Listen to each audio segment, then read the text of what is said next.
Confused about how to plan for your retirement? Shawn Maloney is here to help. Shawn has created the Retire Happy framework that considers more than just how much you should save. Getting information and tools to preserve your financial future is minutes away. Welcome to the Priority of Retirement with your host, Shawn Maloney.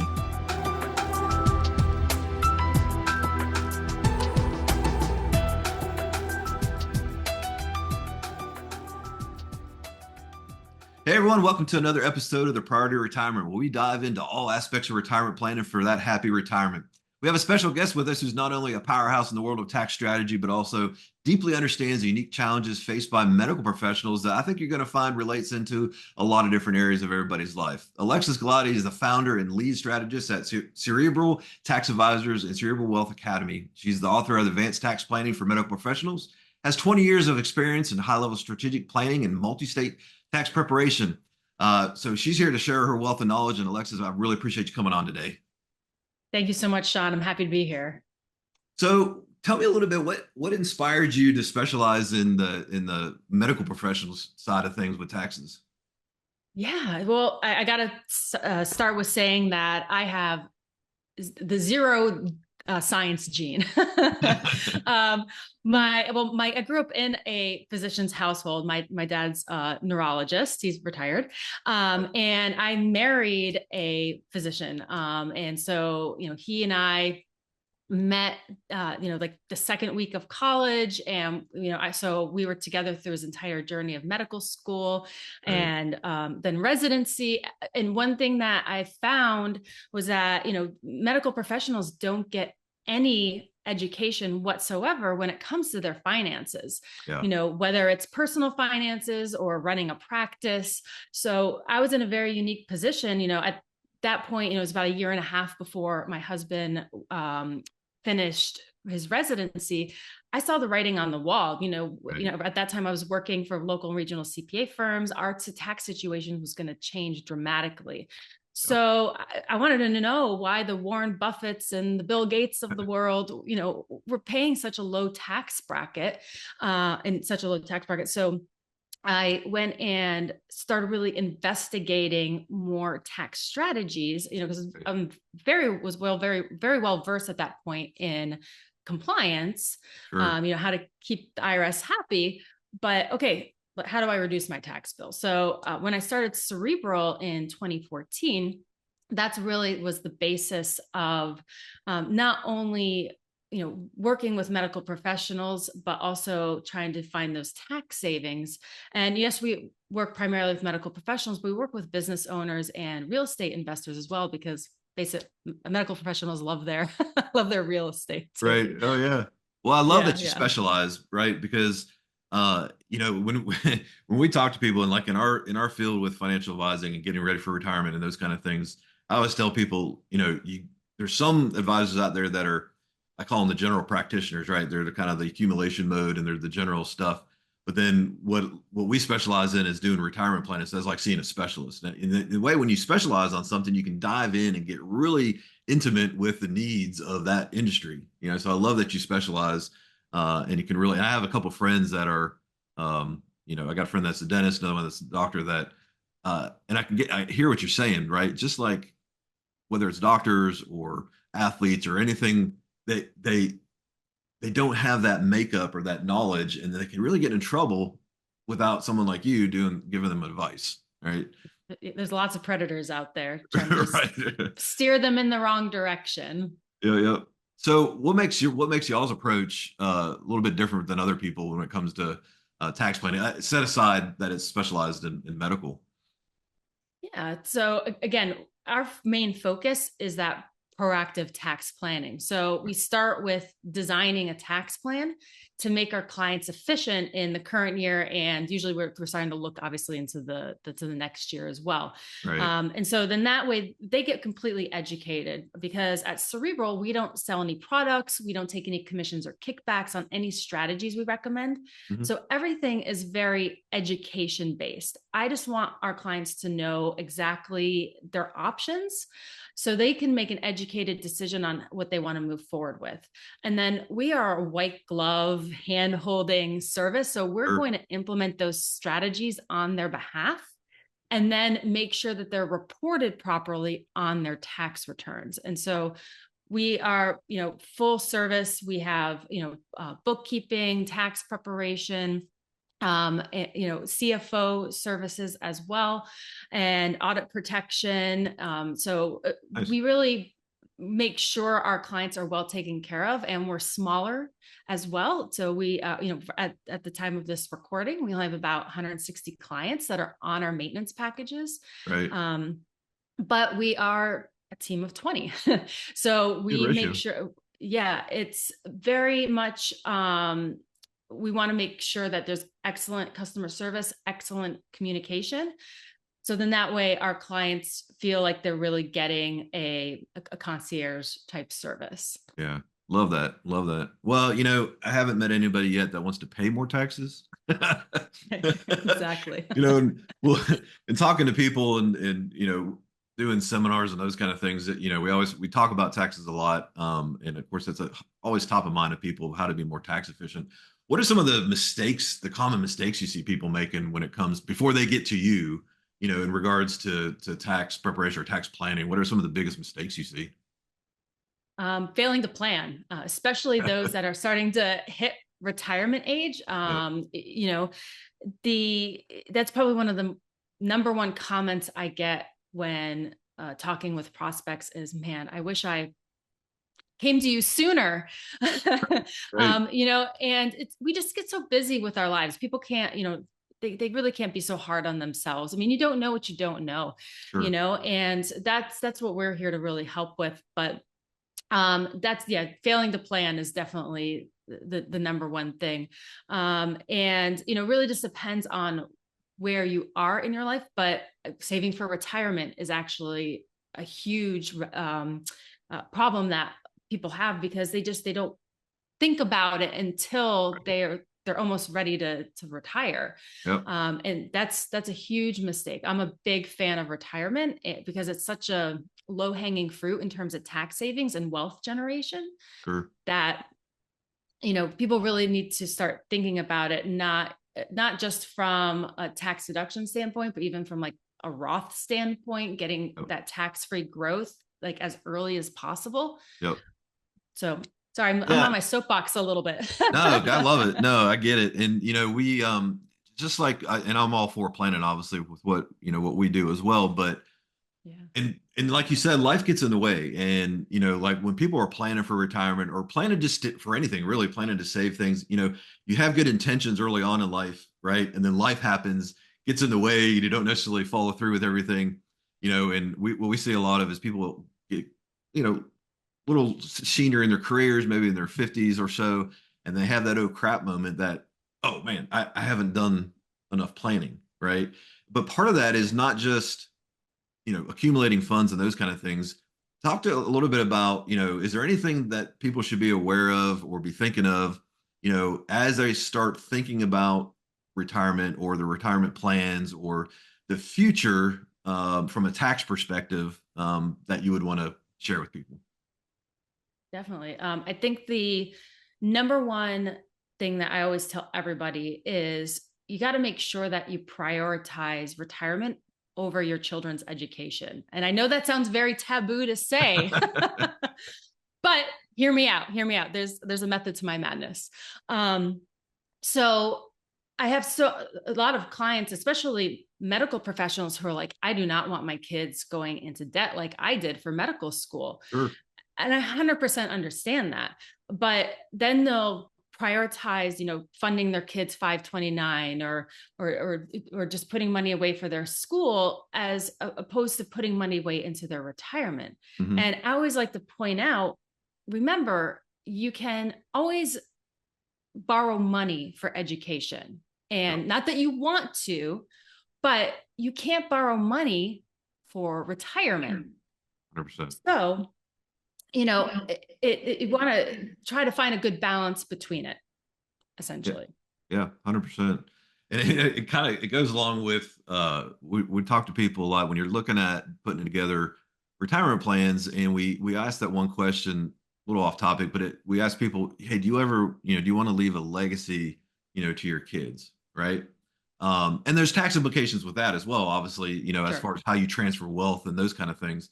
But when your comment there about putting your, retirement over the education, it makes sense from a planning perspective, from a cost perspective, because in relatively, loans and not for education can have pretty low interest rates, right? If you're not if you have to borrow, you're not paying a lot. But when we ask people that question about legacy, our whole thing is we want people to. Our whole mantra is retire happy, right? Well, everybody worked hard their whole life for retirement, right? So you worked hard, you want to enjoy your retirement. A lot of people live this just in case retirement because they want to pay for kids' education or pay for whatever, and they're not enjoying their retirement. Our advice is to, well, let's plan it out right so you can enjoy your retirement. And if you have enough to take care of your kids, that's great. We're not against taking care of kids. We want our kids to be taken care of as well, but they can work hard their whole life for retirement as well, right? If you have money to leave, then that's fantastic. So I totally get that. We're and everybody's situation is different though, right? Yep. Yeah, exactly. And you have to remember too that sometimes you'll have a child that will get scholarships or maybe something from the grandparents or things like that. So Right. again, it's about looking at the whole picture. Yeah. But yeah. Then some other things that I've seen that people don't do is they don't always participate in the match that an employer will have for their retirement contributions. And so that's like leaving money on the table. I mean, that Sure. it seems so basic to say, but you'd be surprised the number of people that just like don't even realize there's that benefit. Right. Or they're just like, hey, no, I really need that money. I don't want to put it away. Again, make sure you're putting something away for yourself. It might be a little painful right now, but you're going to thank yourself later on. Plus, you're getting that match. Yeah, and if you're contributing to the 401ks, that money's coming out pre-tax, normally. Yeah. And so yes, you're not getting that full amount on your paycheck, but it also reduces your taxable income when you take it out. And yeah, I mean, the employer matches, that's free money, right? That's 100% return right there. Take advantage of it. And then once you get that built up as you approach that retirement age, and there's things you want to do with it, to move it around in a tax qualified way to protect it later on. There's a lot of different, strategies there as well, after you leave your employer or when you retire. Yeah. Another one is, making yourself ineligible to do a backdoor Roth. And so I work with a lot of clients that can't do a direct Roth contribution every year. And so they need to do a backdoor Roth. And I don't know, do you want me to explain the backdoor Roth a little bit, or Yeah, go for it. For those that don't know, it's a great strategy and we highly recommend it. So go for it. Okay, great. Yeah. So like I mentioned, if you are ineligible to do a direct Roth contribution, then there's something called a backdoor Roth where you go and put the Roth contribution into a traditional IRA, and then you're able to convert it over to a Roth IRA. And basically that's a tax-free conversion because you're putting non or post-tax dollars into your pre-tax IRA and then converting it over. So that's kind of the very basics of it. You could probably do a whole podcast session just on the backdoor Roth. You could, and for those, I mean, because to contribute to a regular Roth, there's income limits, and so like you said, there's some people that don't, doesn't apply for where they can't contribute to it on the front end, but you can do it on the back end. And it's a good point, though, the difference between, converting it from a traditional IRA to a Roth IRA and some of the tax implications there and whatnot. And if you're converting from a tax deferred account to a Roth, which is tax free, I mean, you're paying taxes at the conversion if you're going from tax deferred to tax free, but you ladder those, right? I mean, you can figure out, okay, how much can I convert at any one given year that doesn't throw me into a different tax bracket? And you can do a laddered approach or a tiered approach to convert X amount a year, so you're not paying an extra, percentage or so, lumping into the next tax bracket. But there's a lot of benefits to that. The Roth then is you taking your distributions out tax free later on. And the other thing is that Roths aren't subject to RMDs, the required minimum distributions, right? So that also has a tax impact, because when you're figuring out your total tax burden in retirement, if you're forced to take RMDs and you don't necessarily need it, and by the way, when you turn 73, you have to take them. Uh, I've seen that where it throws people into a different tax bracket when they have to take those RMDs. So now they're paying more taxes on their income from their retirement accounts, but then also taxes on their Social Security. So there's a big whirlwind of managing and coordinating those things. Yeah, but I do find, a lot of clients, when they first come to me, they've made themselves ineligible for a backdoor Roth because they've butted up into pro rata rules, which don't, because they have like a SEP IRA or they have a traditional IRA that has a balance in it. And, pro rata rules are complicated, but in general, they just don't allow you to do a tax-free conversion. So you're essentially paying tax on that. If it's like for this year and for 2020, for 2024 and 2025, it is $7,000 you can contribute to your individual IRA.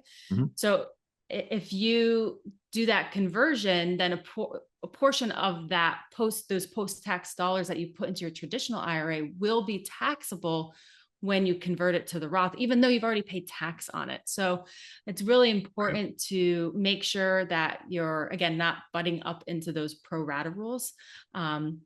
So then that way you get the full benefit.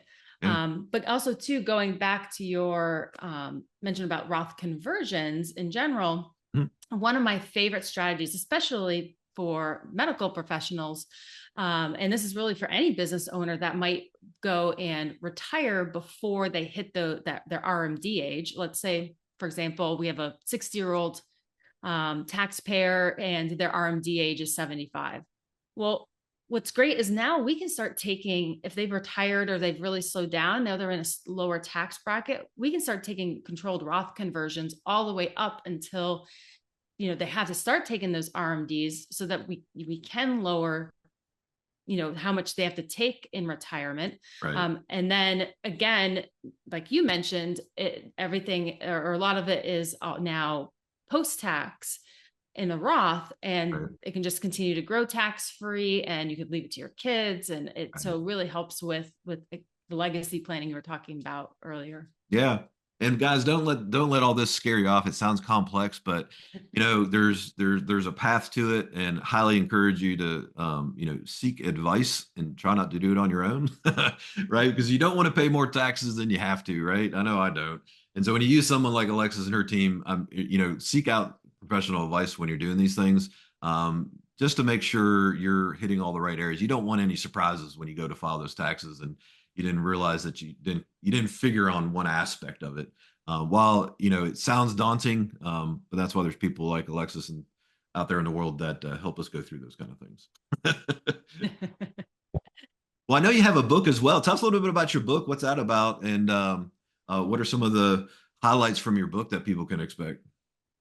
Yeah, so it's advanced tax planning for medical professionals. And although it's geared towards professionals, it's a great read.